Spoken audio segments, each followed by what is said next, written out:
ya bana na ye. Place azolia eza na musique ya salaka.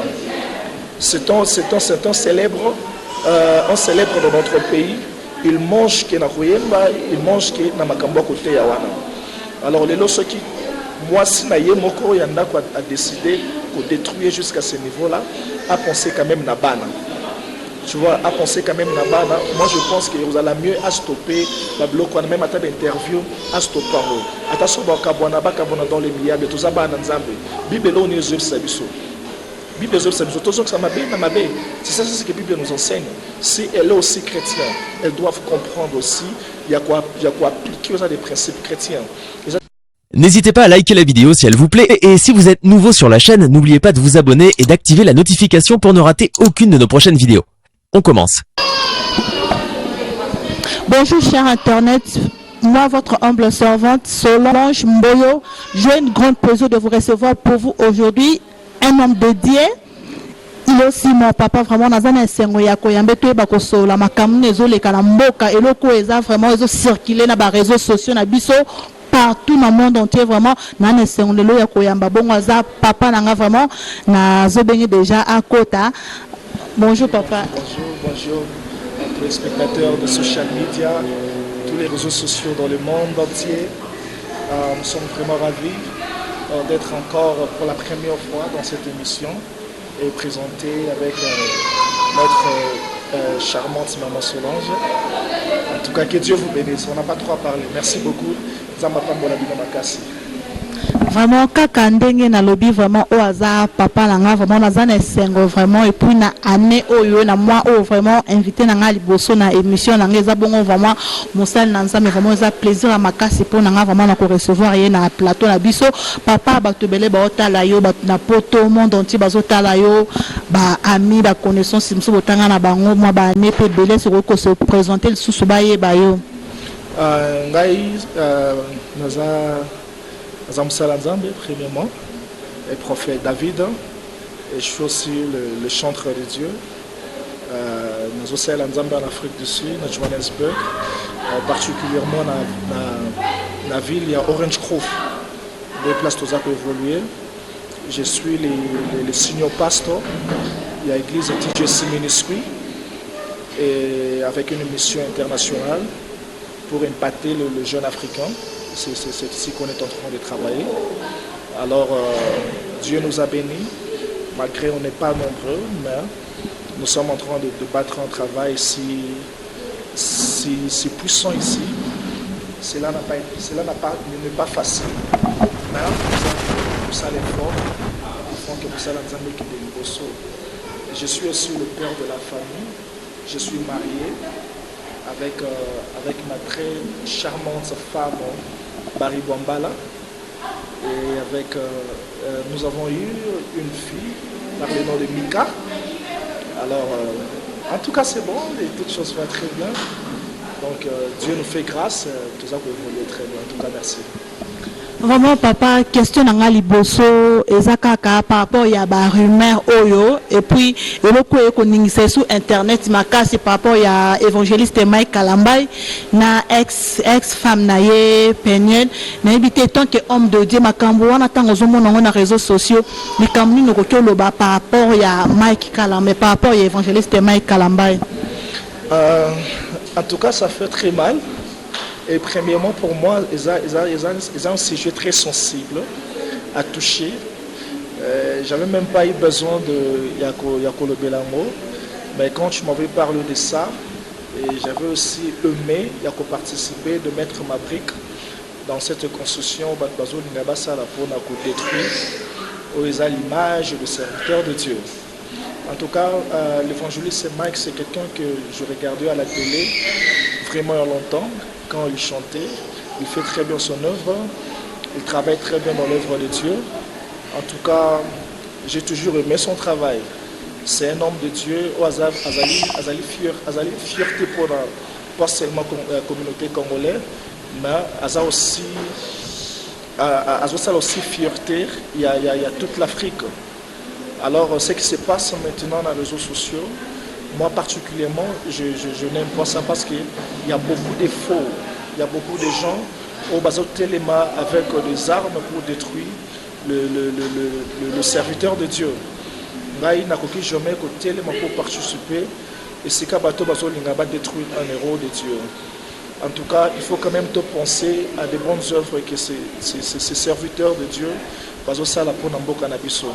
Azam moto ko salaire, azam moto ko ki ko commettre plus la bêtise, mais cela ne veut pas dire que tu utilises comme une arme pour pouvoir foncer, pour détruire.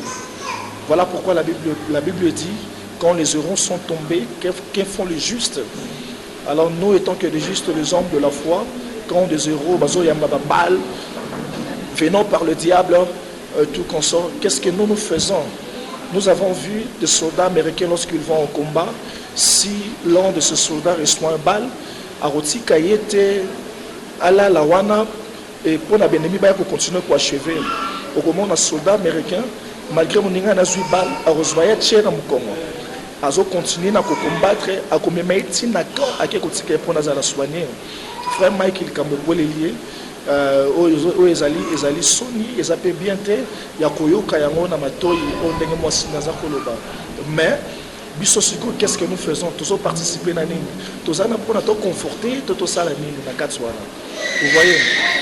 Je pense que beaucoup de gens, au bazo l'internet, tout comme ça, on a besoin des gens qui viennent. Non, frère Michael, moi, tout comme ça. Tout ça, ce sont les œuvres du ténèbre. Au diable, ma distraction, il y a corps du Christ. Toi, on a chevet. Tu prier pour l'évangéliste Marc. Azana l'œuvre, il y a des gens qui ont battu le temps que serviteur de Dieu. Au Azana l'église, il y a travaillé. Tous nous prier pour nous, ceux qui ont la querelle, tous essayer de conseil, tous nous dans le sambo, c'est tout ce que nous pouvons faire. Au bateau bazosa, bateau bazolo balibanda, ce sont des païens. Les païens, il y a toujours un argument là-bas avec beaucoup d'histoires. Ce que nous, les chrétiens, qu'est-ce que nous faisons? Il faut arrêter tous ces arguments. Nous prions pour notre frère. Nzamba a gagné pour nous. Salo azako sala na responsabilité commune pour na kende liboso. Ce qui est la plus importante, c'est ça. Alors nous, des Congolais, en tout cas, plus arrêtons ce genre de soins. Nous sommes des hommes de Dieu. Pour que ce soit quand même l'espace à vivre. Un homme de Dieu, Azanzambete. Un homme de Dieu, c'est juste un Dieu. Un homme de Dieu. Azan juste mutu. O azana faiblesse, azana berre, azana makabodele. Mais c'est seulement Dieu qui nous rend parfait. Et nous faisons toutes ces erreurs-là et du matin. Mais ceux qui c'est bimi, alors qu'est-ce que nous allons faire maintenant? Qu'est-ce que nous allons faire maintenant? Que sa femme parle, peut-être sa kanda. Vraiment, yangwana wana kutu nengena tu na deuxième question nengena poser par rapport pe ya tant que moi c'est mon seul Nzambe modèle oh le tozo mona peniel akomi ko sala na internet au moins na Instagram au moins na WhatsApp au moins na ba Facebook na ba YouTube partout kaka ko bebisa kombo ya Mike ke Mike na poto atindela ke ba $20 akipakabana te asalelo moko te boena bopo na yo pe etant que papa ozoloba na peniel nini. Maman, j'ai la bébé c'est mission. Tala.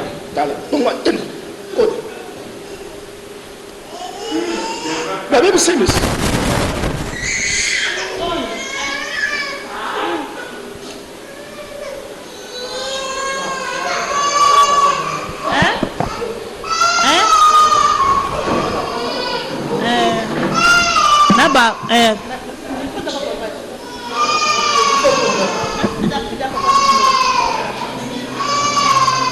Papa oloba na peniel nini au conseil nini opesa na peniel en tout cas tokoli to tina ba famille africaine to yebinde makambu ndenge ezalaka mingi na ba famille so totali ata image ya ba parents na biso ya lobi tozaki na ba papa na biso oyo bazali koposala berere oyo biso bana na ndako tikala koyeba te babana pas commettre de bêtises aux environs, mais aujourd'hui, ce qui se passe la génération actuelle a vraiment vraiment très délicat, ils ont vraiment pitoyable, autorité vraiment qu'on toléré. Peniel, c'est une femme azamwa samsala nzambe, azana berer nae, et ils ont juste question to mec un peu pour aider quoi. Aye baki mobile wana za ko salir réputation na social media, aza papa ya bana nae. Azane loko ya ko gagner te ce qui le vie ya mobile ya papa ya bana nae et baby. Tu vois, azane loko ye a ko bénéficier na ngote ce qui vit à papa ya bana nae et samwe parce que token de tozonga de part et d'autre aza papa bana nae ata bakabwani lelo akozwaka toujours responsabilité ya bana nae laisse zolia et la musique à Salaka. C'est un célèbre, on célèbre dans notre pays. Il mange qui na Royemba, il mange qui na Makambo côté Yawana. Alors les lots qui, moi si na yemoko yanda quoi a décidé de détruire jusqu'à ce niveau-là, a pensé quand même na bana. Tu vois, à penser quand même na bana. Moi je pense que vous allez mieux à stopper la bloc on même à table d'interview à stopper. Attention bakabona dans les milliards de tout ça bana nzambe. Bible là on est Jésus sabiso. Bible Jésus sabiso tout ça ça m'a bien. C'est ça ce que la Bible nous enseigne. Si elle est aussi chrétienne, elles doivent comprendre aussi il y a quoi appliquer aux des principes chrétiens. Et ça c'est que ceux qui nous tapent sur bata ils peuvent faire son bata. Sur nous tapent finir ils peuvent faire au finga. Je ne pense pas qu'il y ait des solutions. Donc jamais que boma moto na moto. Donc jamais boma moto na moto. Fait dire ceux qui m'ont na moto, moto msuswa ya atana mai pona boma ngolo. Toujours mon asiko ouais na moto au retour une essence soit une aliment to pelsara batunyo sura ba panzala. Ba bombe beta makaka non. En tout cas maman Peniel, en tout cas dosé qui dit ça chango na sende ba de connaissance ba kino ba lobaka et ça l'importance il y a que détruire vie ex mari na yo et ça est important. Étant que moi serviteur de Dieu, je prie quand même que bozonga soit ensemble, libala na binozonga bo continuer. Étant que serviteur de Dieu, n'a quand même pas hôtel matate na na divorce. Donc en tout cas maman Peniel qui dit c'est quand na chango na se. Vraiment, nayebi ke bolanda biso bozoka ndenge nini pe papa pe azoloba ndenge nini pe toloba basali na nzambe ndenge nini pe musali na nzambe azolela pe na kombo ya Mike ke Peniel pe na famille ya Peniel na bandeko na ye totia na sende baloba ke ozala malamu mingi siko papeza na secret moko pe zalaka entre Peniel na Mike bayebaka secret wana frère évangéliste Mike akangaka Peniel il paraîtrait na petit frère na ye na mbeto mais eloko wana balobaka te batamaki mais lelo sikoyo ndenge évangéliste Marc yemoka leki susu na TV a dévoilé secret wana nayebi te yo tant que musala na nzambe oloba na frère oloba na évangéliste Mike Kalamba inini.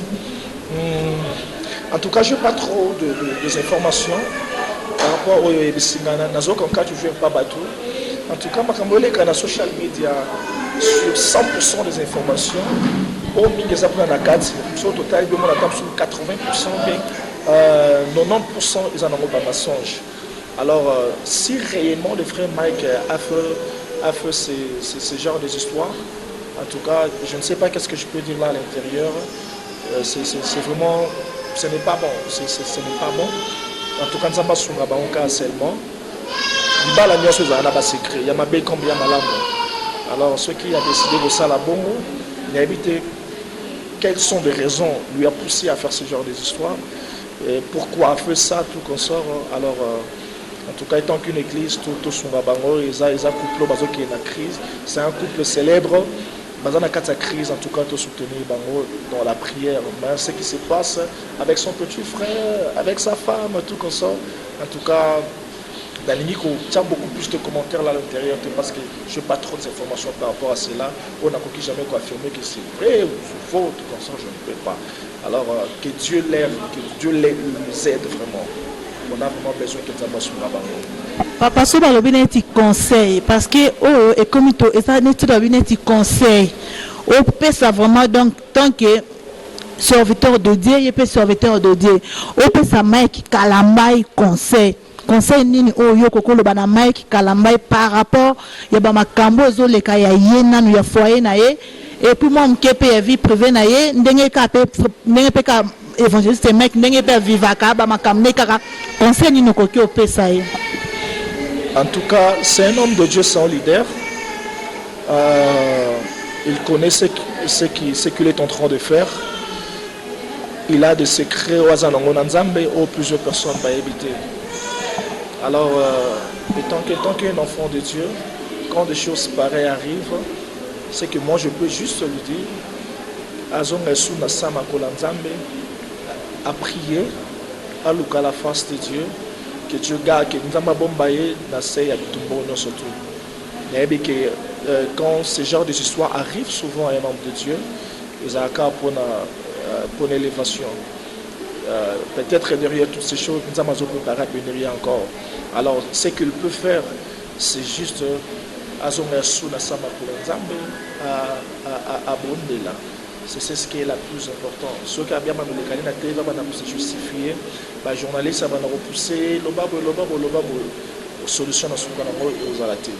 Alors, étant qu'un homme de Dieu, qu'il garde seulement silence, qu'il prie, je sais que le Dieu qui nous sert a orienté dans la vague pour s'en sortir. Donc c'est ce qui est la plus importante pour ça, c'est que moi je trouve qu'il peut faire de mieux. Parce qu'il faut faire face à la média en tout moment, ils ont un peu important. Oui, c'est ça là, mais c'est ça là. Alors qu'il cherche seulement Dieu dans la prière, nous allons permettre à nous de comment à Ebessikani Azomima, et donc c'est ça. Papa conseil nous peut ça péniel.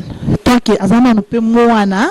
Mais malgré pas abalaki mena âge tobi ke penela zaman mwana mke malgré abalaki kaka avant par rapport à âge na épée et pose déjà mère de 2 enfants je crois conseil nous recope ça paye peniel parce que peniel na mona kiaza mwana mo bondira za la moi trop WhatsApp ba Facebook ba YouTube achaka ba mambo belé pe ya bien pété na ba Facebook na neti conseil ni noko pour passer par rapport au à ndenge façon de vivre au passer conseil ni.